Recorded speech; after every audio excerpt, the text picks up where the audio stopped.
Om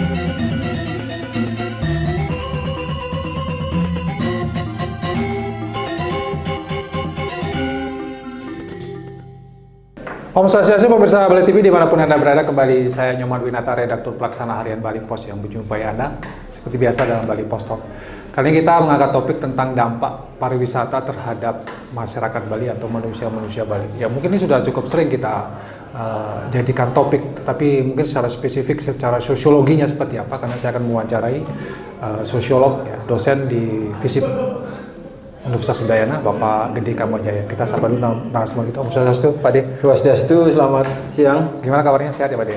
Sehat-sehat. Ya, tetap dengan suara-suara kritis nih. Sudah saya baca beberapa yang kritik-kritik beliau tentang pariwisata, dampaknya terhadap Bali. Nah, kalau Pak De melihatnya secara umum dulu ya, apakah pariwisata ini memberikan dampak negatif tidak terhadap masyarakat Bali? Oke, ini pertanyaan terbuka yang menarik ya. Karena gini, kemajuan entah dalam sektor apapun itu kan selalu membawa dua situasi yang tidak terpisahkan, dampak positif maupun dampak negatifnya ya. Dampak positif terhadap Bali tentu saja sangat besar ya pariwisata ini, tetapi belakangan kemudian dampak negatifnya itu mulai hampir sama besarnya dengan dampak positifnya.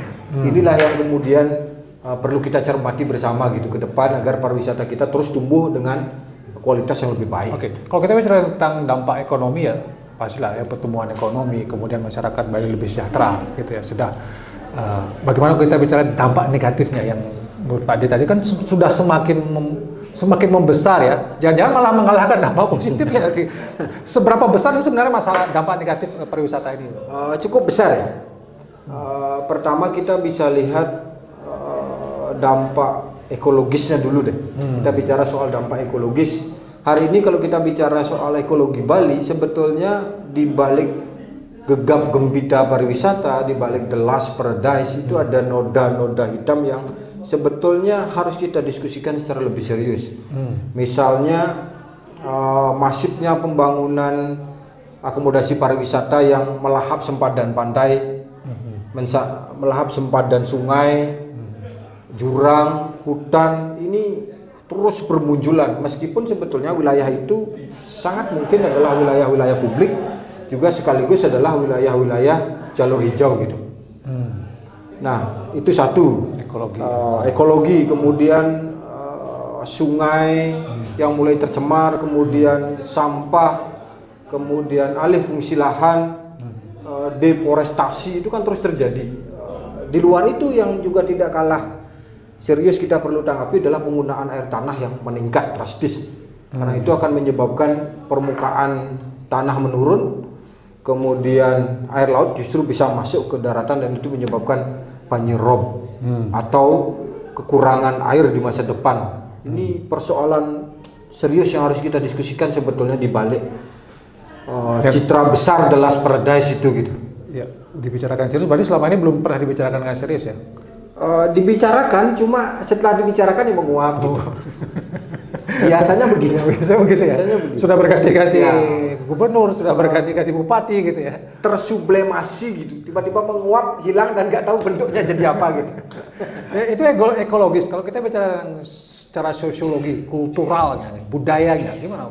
Oke. Apakah lebih parah lagi daripada ekologinya, kerusakannya? Ini mungkin agak samar ya dilihat kalau kita bicara soal dampak budaya misalnya, dampak sosial.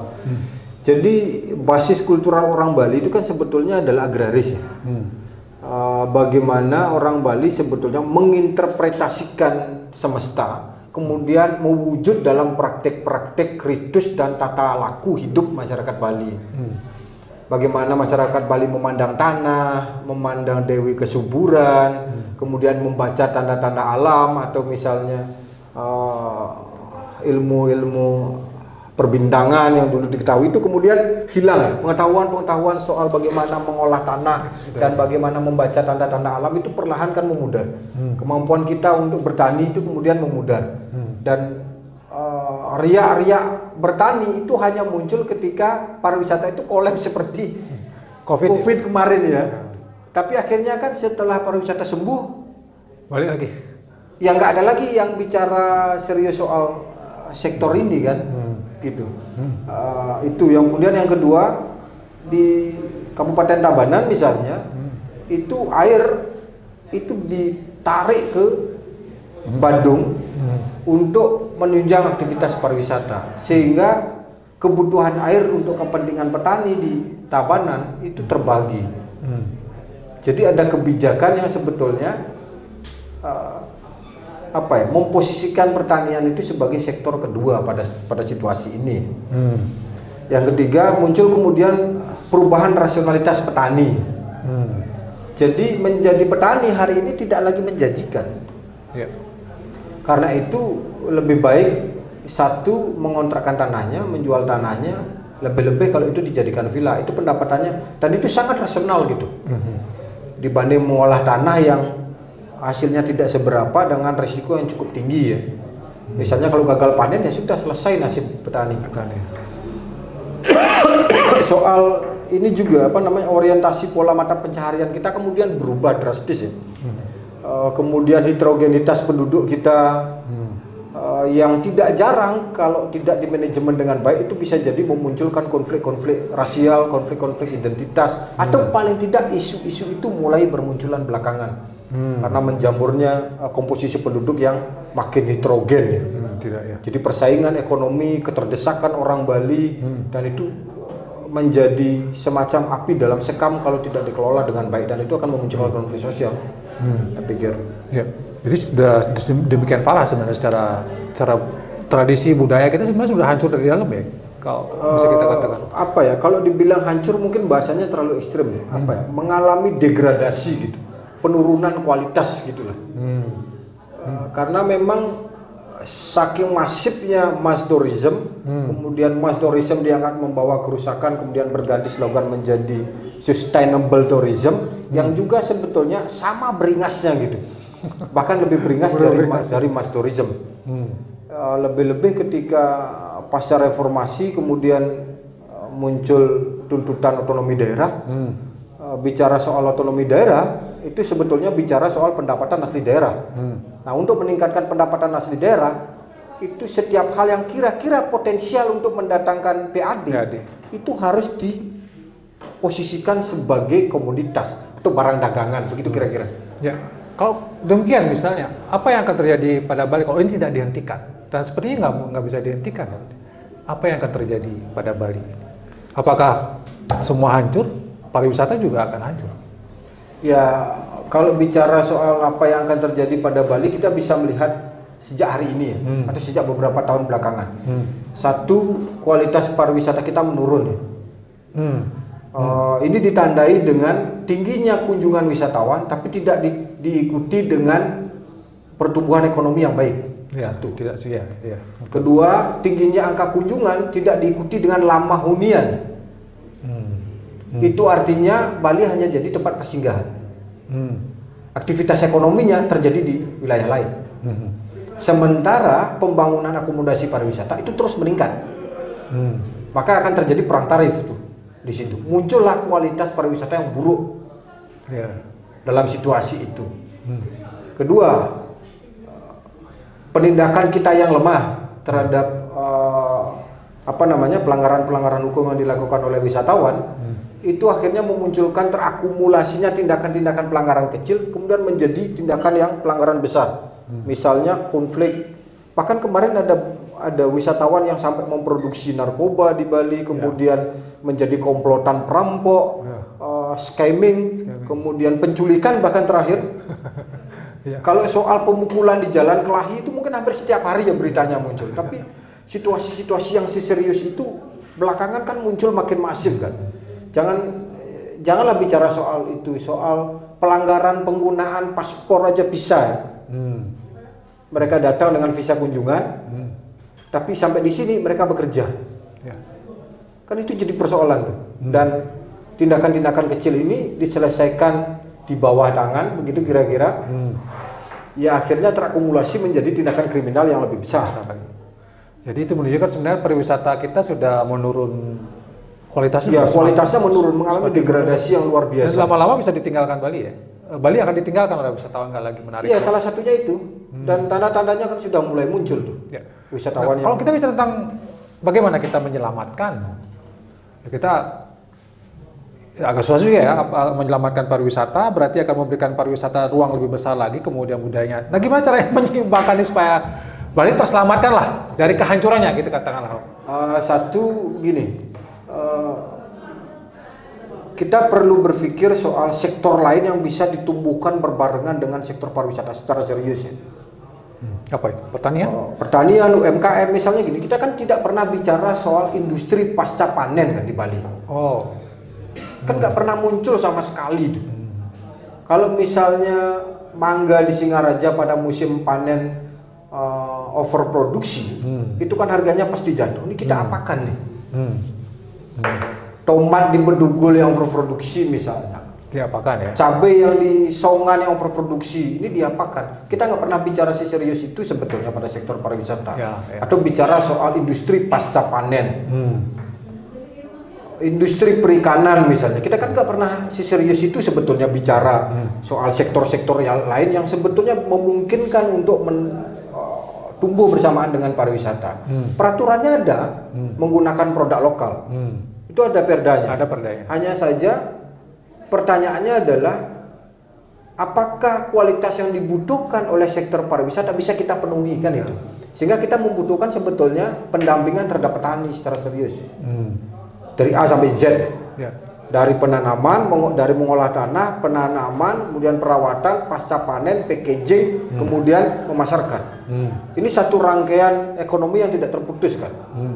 Jadi ini butuh pendampingan serius gitu. Ya, tapi kalau kita mau itu pernah diwacanakan ya, tapi nggak diseriusin.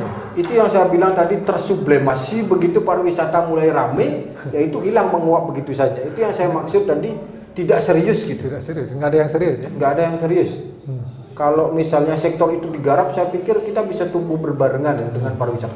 Jadi maksud saya itu bukan meniadakan pariwisata atau kemudian kita berlarut-larut pada kesalahan itu, tapi bagaimana kita bisa menumbuhkan sektor lain secara berbarengan gitu, agar ini bisa tumbuh sama besarnya, sama tumbuh sehatnya gitu, sehingga konsentrasi wilayah hunian itu bisa terpecahkan. Misalnya urbanisasi itu bisa mulai kita urai. Kalau misalnya di Singaraja mulai berkembang sektor pertaniannya, di Tabanan mulai berkembang industri pasca panen, itu konsentrasinya bisa kita pecah. Karena tumbuh perekonomiannya itu bisa merata gitu. Berarti selama ini belum ada ini ya, belum ada upaya yang serius untuk bisa katakanlah menyelamatkan Bali ini dari dampak negatif pariwisata. Saya pikir iya. Jadi kalau misalnya wacana, pertemuan, seminar, diskusi itu terus terjadi. Tapi yang kita butuhkan kan bagaimana mengeksekusi ini gitu. Harusnya siapa yang mengeksekusi? Satu, tentu saja pemerintah pusat bekerjasama dengan pemerintah daerah. Karena ini kan kebijakannya harusnya menjadi satu kebijakan yang terkomando. Misalnya, kenapa sekarang wisatawan bisa dengan mudah masuk ke Bali dan sebagainya? Itu karena kebijakan dari visa on arrival negara. Itu harusnya diperketat lagi. Iya, itu harusnya diperketat lagi, disaring lagi dengan berbagai ketentuan. Ya kalau hanya mengejar kuantitas, ya yang datang adalah tamu-tamu backpacker. Itu dia. Sama juga dengan mengembangkan sektor lain gitu. Itu juga harusnya menjadi satu garis lurus antara pemerintah pusat dengan pemerintah daerah. Atau pemerintah daerah mengajukan itu ke pusat. Kira-kira apa yang perlu kita lakukan nih? Kalau semua itu tidak dilakukan, hanya menunggu waktu saja ya Bali? Ya kita hanya menunggu waktu. The Last Paradise itu hanya pernah kita temui dalam bacaan-bacaan kolonial. Sudah langsung. Oke, closing statement dari Pak Adi untuk mempertegas lagi Pak di Kamajaya. Apa yang ingin Pak disampaikan dampak pariwisata terhadap manusia Bali dan apa yang mesti kita lakukan untuk menyelamatkannya gitu? Di balik The Last Paradise sebetulnya ada banyak catatan-catatan kecil yang perlu kita diskusikan secara kritis. Bukan berarti seseorang ketika bicara soal itu anti pariwisata atau tidak mencintai Bali, tapi kalau misalnya itu harus dilakukan untuk Bali lebih baik, izinkan itu dilakukan dengan cara mengkritik Bali, karena semua orang pengen Bali ini lebih baik gitu. Jadi tidak ada tendensi apapun di Bali itu. tempat saya lahir tumbuh besar itu memang menjadi tanggung jawab moral kita bersama gitu. Itu kenapa kalau memang itu perlu kita kritisi, itu perlu kita sampaikan fakta-faktanya, memang harus kita bahas lebih serius gitu. Perwisata jangan anti kritik ya. Ya, salah satunya itu.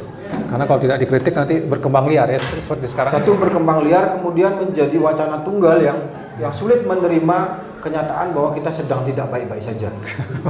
Baik, terima kasih Pak Gede Kebajaya atas pencerahannya, memberikan kita wawasan kembali lagi, mempertegas kembali lagi bagaimana sebenarnya dampak negatif dari wisata yang perlu kita waspadai, carikan solusinya bersama-sama, karena kalau tidak kita akan hancur bersama-sama juga nantinya. Demikian Bali Post Talk kali ini, saya ucapkan terima kasih. Satu Tunggal Permosati, Om Santi, Om Santi Satya. Terima kasih, sampai jumpa. Terima kasih.